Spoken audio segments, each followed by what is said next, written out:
Кукмарага иш сәфәре белән Татарстан Республикасының тарифлар буенча дәүләт комитеты рәисе орынбасары Лилия Борисова килде. Башкала кунагы инженерлык челтәре оешмасында экосервисның полигон территориясында булды. Чистарту корылмаларының эшчәнлеге белән кызыксынды. Федераль программа буенча зәңгәр ягулык җибәрелгән йорт хуҗалары белән очрашты.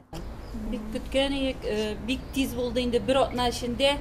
Урамны дагын ясадылар. Татарстан Республикасының газлаштыру фонды аша Чиста су федераль программасы ярдәмендә су объектларын төзекләндерү эшләре бара. Жылы көннәрдә су җитмәй. Напорный башня куйылачаклар и скважина.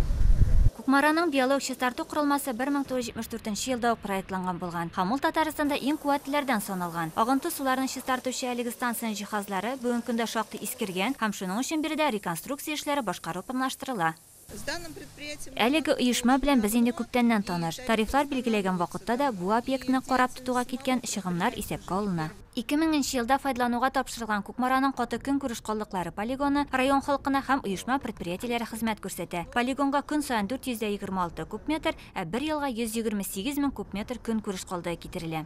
500 метров это санитар. Периметр буенча 500 метр санитар саклау зонасы. Полигонда койчак вак-төяк чүп-чар җил белән очыртыла. Анда очракларны караштыргалап, полигон тирәсен чиста тотырга тырышабыз.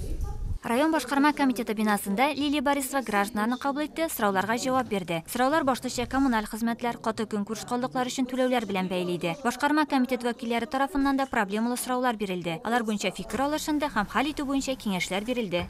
Алсу Салахетдинова, Марат Сабирҗанов, Озат Нигъмәтуллин, Татарстан яңалыклары.